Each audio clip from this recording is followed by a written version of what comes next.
जिलाध्यक्ष और जो खुद में भी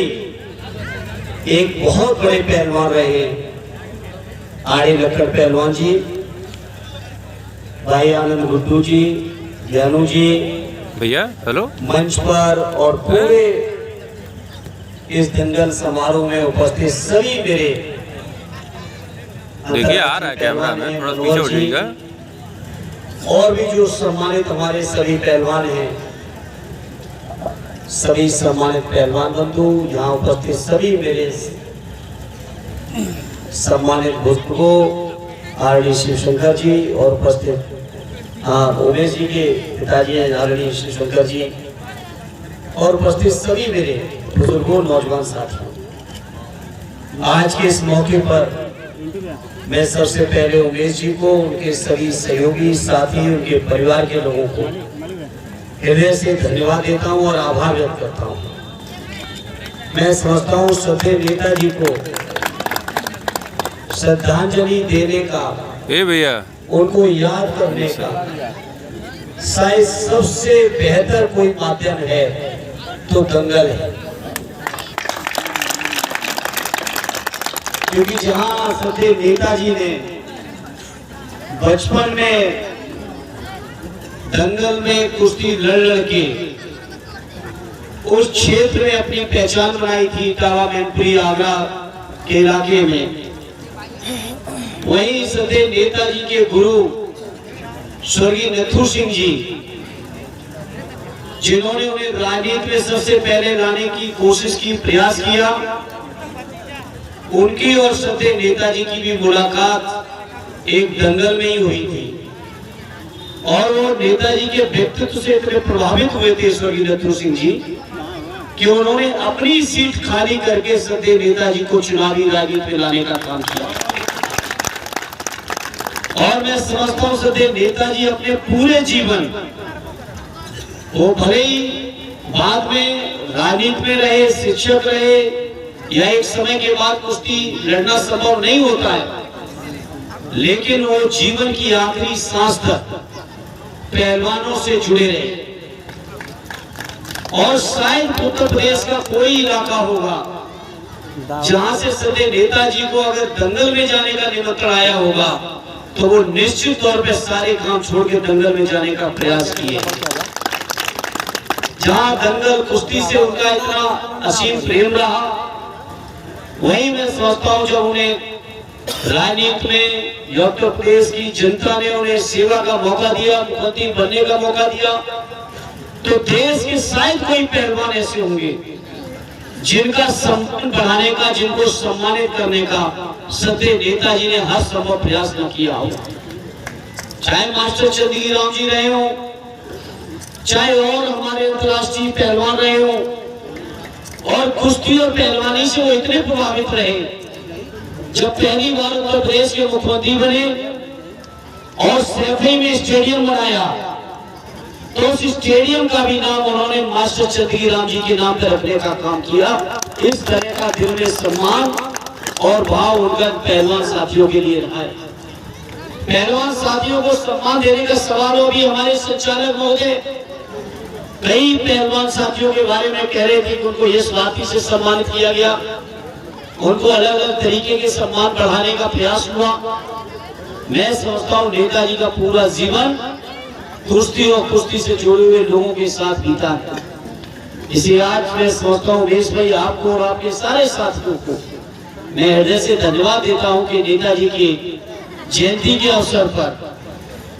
आपने इस दंगल का, उनकी स्मृति में जो आयोजन किया, उसके लिए आप और आपके सभी साथी, जितना भी आप सबको धन्यवाद दें और बधाई दें उतना कम होगा मेरे साथियों। जहां आज हम लोग उनको याद कर रहे हैं दंगल और कुश्ती के माध्यम से, वहीं मैं साथियों इस मौके पर अपील करूंगा, विशेषकर अपने नौजवान भाइयों से अपील करूंगा। श्रद्धेय नेताजी ने अपने जीवन में जो अनुभव, जो सिद्धांत,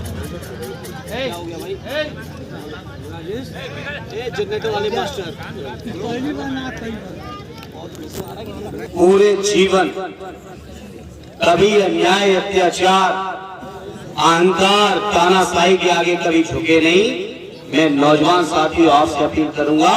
आज जब हम आज सब उनको याद कर रहे हैं तो उनके इन सिद्धांतों को भी हमें और आपको मजबूती से याद रखना है, चाहे कितनी भी बड़ी कोई तानाशाही क्यों न दिखाए, लेकिन अन्याय अत्याचार के सामने हमें आपको कभी झुकना नहीं है। ये मैं इस मौके पर अपने नौजवानों आपसे कहूंगा कि संकल्प, नौजवान साथियों संकल्प इस बात का भी लेना है, सदैव नेताजी ने पूरे जीवन समाजवादी सिद्धांतों को आगे बढ़ाने के लिए, देश के लोकतंत्र को मजबूत करने के लिए अपना पूरा जीवन उन्होंने समर्पित किया है। पूरा जीवन उन्होंने समाज के आखिरी व्यक्ति के चेहरे पे चमक रहे, उसके चेहरे पर मुस्कान और खुशी रहे, उसके लिए अपना पूरा जीवन समर्पित करने का काम किया है। इसे मैं अपने नौजवानों आपसे कहूंगा, हम सबके नेता आदरणीय अखिलेश यादव जी, जो समाजवादी पार्टी के ही नहीं बल्कि पूरे देश के अगर लोकतंत्र को बचाने की कोई लड़ाई लड़ रहे हैं, संविधान को बचाने की कोई लड़ाई लड़ रहे हैं, नौजवानों की, गरीबों की, किसानों की, मजदूरों की, बुनकरों की, मजलूमों की, हमारे अकलियत के भाइयों की, दलित भाइयों की, पिछड़े भाइयों की अगर तरक्की और सम्मान और स्वाभिमान की कोई लड़ाई लड़ रहा है तो उस व्यक्ति का नाम कोई दूसरा नहीं, सिर्फ और सिर्फ माननीय अखिलेश यादव है। इसलिए आज नौजवान साथियों, जहां हम आप सब सच्चे नेताजी के सिद्धांतों को याद कर रहे हैं, वहीं आज इस मौके पर हमें और आपको संकल्प इस बात का भी लेना है कि सच्चे नेताजी के जो किए हुए काम है, उनके जो सिद्धांत हैं,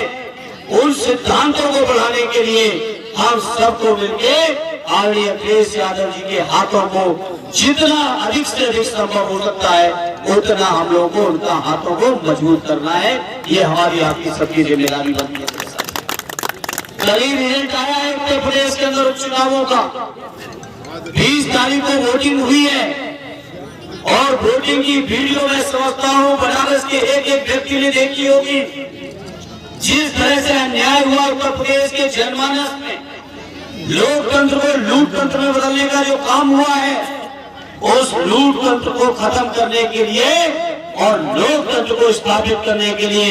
आदरणीय अखिलेश यादव जी ने संकल्प लिया है। उस संकल्प को हम सबको मिलकर पूरा करना है और उत्तर प्रदेश के अंदर से ये जो तानाशाही भरी सरकार है, ये जो अन्यायी अत्याचारी सरकार है, ये जो मां गंगा की भी झूठी कसम खाने वालों की सरकार है, ये जो जुमले देने वाली सरकार है, ये जो तमाम तरीके के पहलवान भाइयों का अपमान करने वाली जो सरकार है, उस सरकार को बाहर फेंकने का काम हम सबको मिलकर मेरे भाइयों करना है। इसलिए मैं इस मौके पर आप सभी से प्रार्थना करूंगा, जहां आपने इस पावन मौके पर मुझे बुला के मेरा सौभाग्य दिया, मुझे मौका दिया है, मेरा ये सौभाग्य है कि मैं आप सबके बीच इस मौके पर मुझे आपने न्योता दिया और मुझे आने का मौका। मेरे आज इस मौके पर क्योंकि दंगल का समय है, बड़े बड़े पहलवान साथी इंतजार कर रहे हैं। मैं कई दंगलों में मुझे जाने का मौका मिला, लेकिन उमेश भाई इतनी बड़ी बड़ी कुश्तियां आपने जो कराई है बहुत कम जगह देखने को मिली है। उसके लिए आप और आपका सभी से मैं बधाई और शुभकामनाएं देते हुए एक बार फिर आप सबने मुझे बुलाया, उसके लिए मैं हृदय से आभार व्यक्त करते हुए और सत्य नेताजी को नमन करते हुए अपनी बात को विराम देता हूँ। जय हिंद, जय भारत।